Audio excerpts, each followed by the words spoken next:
The movie I decided to choose was Fight Club. Um, what happens is it has a dissociative identity disorder, which I'll go over in a little bit. This is the person who has it is Tyler Durden. He is the main character and is referred to in the movie, depending on which personality he's using, narrator or Tyler. He's both the protagonist and the antagonist of the movie, the narrator being the protagonist, the antagonist being Tyler. The narrator is seen as a very boring, plain person. He kind of goes and buys things out of a magazine, tries getting the normal American feel. He's very pessimistic about life. While Tyler is seen as very outgoing, carefree, and thrill seeking. He goes out of his way and he does whatever he wants to get the job done. What happened is very early in the movie, the narrator develops insomnia. Um, in order to get over his restlessness, he goes to these different types of meetings, like AA meetings, testicular cancer awareness support groups, and he like kind of starts crying. And this gives him a feeling of like a sense of belonging. And through the belonging, he decides that he's going to go to other ones to cope with his problems, even though he has none of these disorders. And at each meeting, he uses a different identity, which is where the identity may have began. The identity disorder may have began.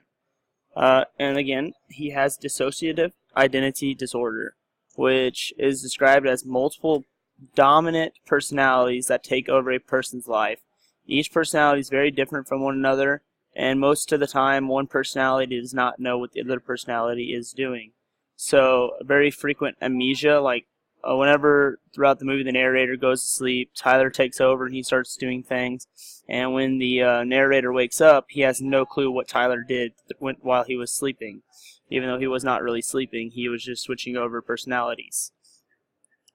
Um, one symptom that he displays is the insomnia. He cannot sleep, and he goes to the doctor's office for help, and he gives him some pills to sleep, which seems not to help very much. Another symptom that is displayed throughout the movie is his constant mood swings. Like I said, the narrator is very pessimistic and calm, while Tyler is very thrill-seeking and adventurous. You can see this whenever they meet the character Marla Singer. The narrator despises her, and he wants to get away from her as possible, and she ruins his support group meetings. While later in the movie, when Tyler meets her, he has feelings towards her, and they develop intimate relationship. And this can see like the bickering in the scene where they're both in the room together, and the narrator says he feels like a child between them because they won't talk to each other most of the time. Where Tyler's obviously him and can't talk for himself. Another example would be the Robert Paulson character. When he dies, the narrator gets really sad and cries and says that he has a name to all the other people who seem to not care about the person himself, while Tyler does not care for him at all and says it's for the good of the Project Mayhem. The missing link. One symptom that is not shown throughout the movie is an eating disorder. It's very common for people with dissociative identity disorder not to eat very much, and in this case, throughout the movie, it never shows that they have real problems eating, and sometimes it even shows them eating like normal, and they're both normal weight, and they don't look like they're dying of anorexia or anything like that. For something such as dissociative identity disorder, long-term therapy would be the best form of treatment. The goals of the therapy would be reconnecting all the different personalities into one personality that can control all of them, to avoid the multiple different personalities when one person blacks out and forgets everything and the other person remembers. Developing coping mechanisms for when something like this is happening and they are going into other personalities. And also provide medication for the symptoms of dissociative identity disorder, such as the depression, the insomnia, and the anxiety. Since dissociative identity disorder does affect the mental state, medications won't really help because there's no neurological signals or there's no bacteria that cause this. It's just the way the brain is.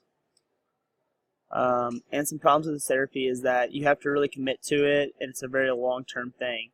Most people take 5 to 7 years to get over this disorder, and the therapy will be very costly. Whether I feel like the movie portrays this as a real or a not very real disorder is, I feel like it's very real. I feel like this could easily happen to some person, and that the writers definitely did a very good job of getting many of the symptoms right, with the insomnia and the mood swings and the amnesia. It clearly presents that the two people are different, and for the most part, you do not even know that they are the same person throughout the movie. I think it's kind of crazy that people like this can have this disorder and not even know about it. It boggles my mind and makes me really think about the world in general, and enlightens me a little bit about how some people have these issues in life.